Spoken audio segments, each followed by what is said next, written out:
Underscore Dear Hunter. Hello, I would like to ask if you have any advice about health and nutrition after cesarean and a future mother planning to breastfeed. Thank you.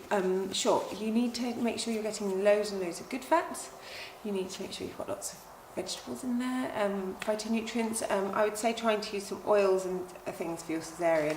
You need things sort of vitamin E stuff, zincy foods, things that evening primrose oil would be a really good thing to use. Flaxseed oil, avocado oils. Coconut oil is nice actually. You could even put any of those oils onto your cesarean scar to help with the healing. Vitamin C foods, so things, any bright coloured fruit or vegetables really, will have some vitamin C in them, and that's really good for getting the skin all to mend back together nicely.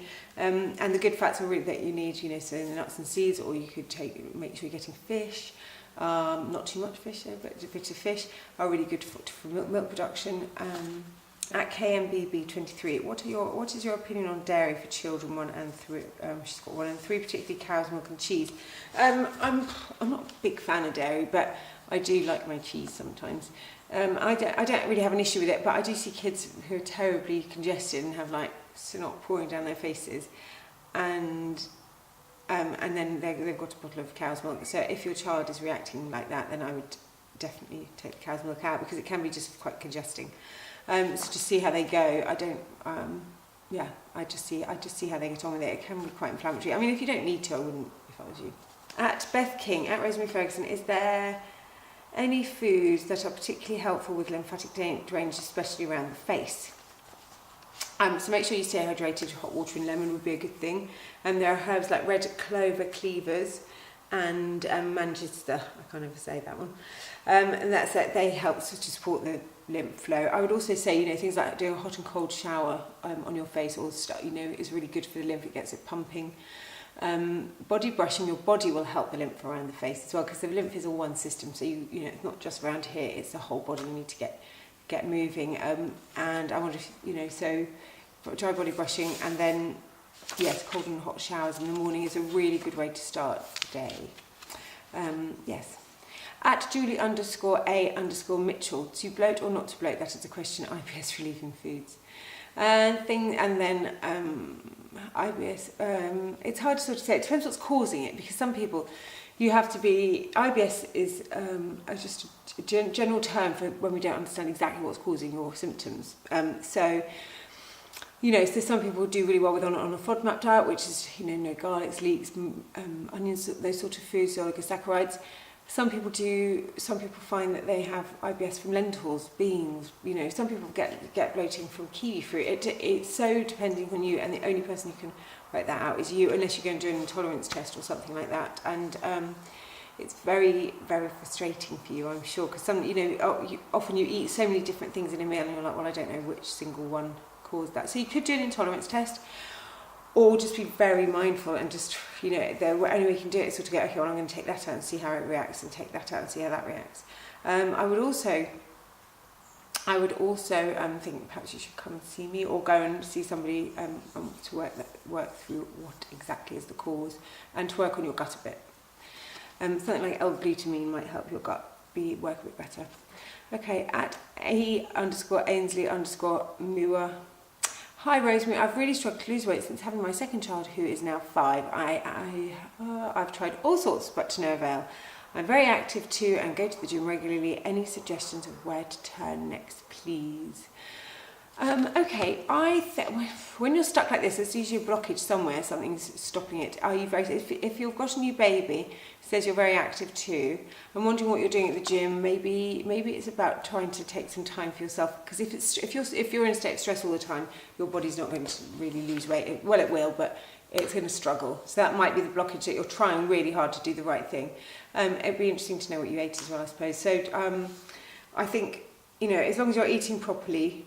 There are things like you could again test for your thyroid, you could check for candida, you could do those sort of tests. But it's kind of a complicated question, that, I'm afraid, unless I knew more about the situation.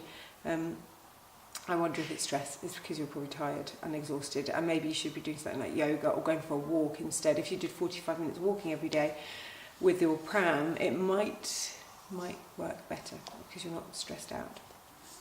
Lulu Resort Wear.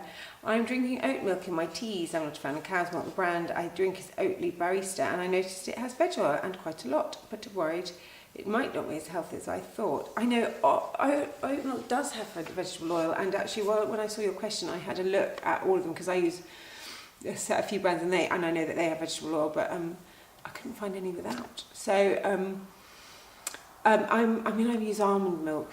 I'd try using almond milk. I'm not a big fan of vegetable oil. It doesn't sort of sit right, does it?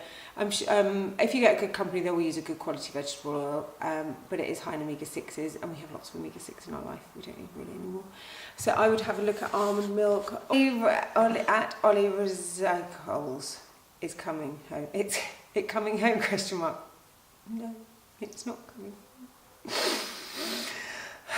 At a Fox, yes, I gave up drinking 6 months ago and all of a sudden started eating so much sugar. I just let myself at first, but now I've got into the habit. So annoying. How do I wean myself off?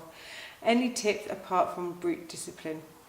It's very common, this, because you get so much sugar from alcohol that when people stop drinking, they're like, oh, I fancy sugar, and get really into it.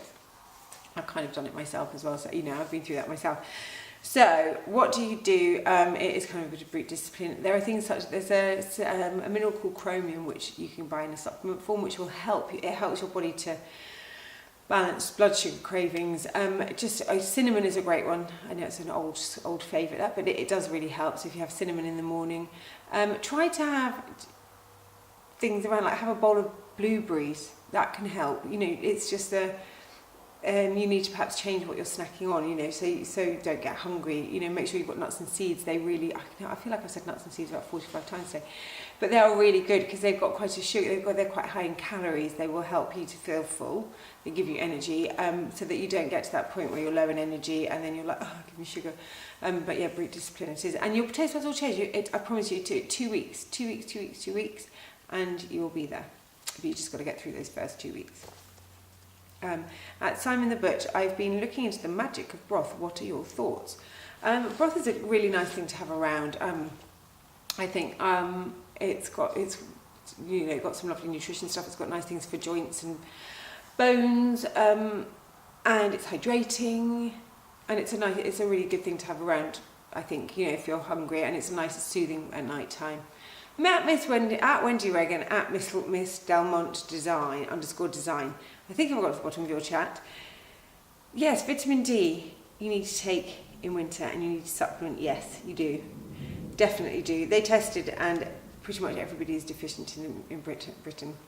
And food is not really a source of vitamin D. It's sunlight, as we said earlier, and it's not strong enough in the winter. So start supplementing with vitamin D between October, but when the clocks change, so October to March. Kyra Vanwig, what are the best foods to eat for healthy, strong hair growth if you don't eat eggs or meat? So for healthy hair, you need to have good fats. So things like salmon, avocado, nuts and seeds. And you could also add flaxseed oil to that, or flaxseed oil into into a smoothie or on your salads.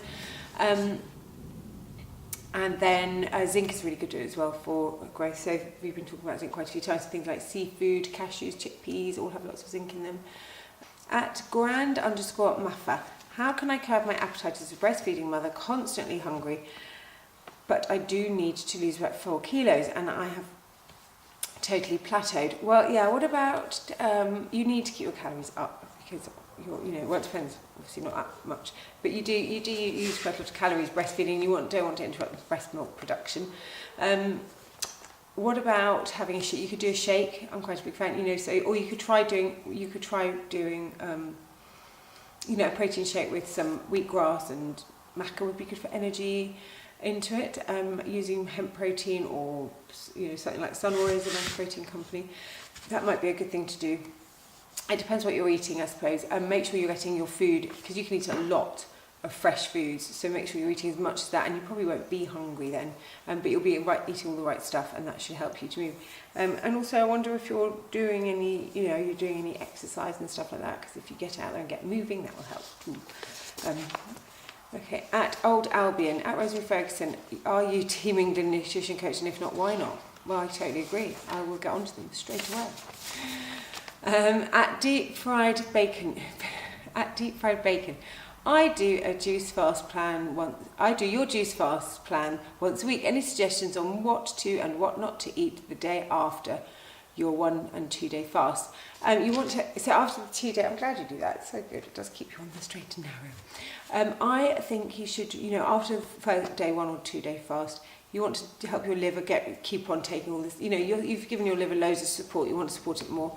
So just try eating very clean food, and I know that's a terrible no word at the moment, but just really don't start chucking complicated fats or sugars at it, because it's not, your body's not going to appreciate it. Keep it simple and keep it fresh. And you could even do just a liquid lunch, like a soupy lunch or a soupy dinner, just to help ease your way back in.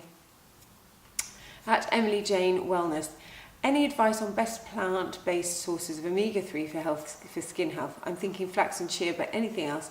Also, any other foods that are particularly good for good skin and anti-acne? Thank you in advance.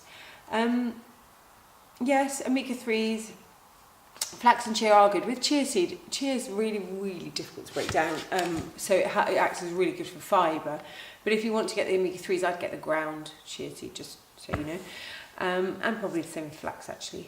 But they're brilliant fibre fighters. So you could also use salmon, fishes, oily fish. Just be careful on the quantities you eat and try. The best ones are mackerel and sardines are really good because they're smaller, so they've got less pollution in them. And for skin, things like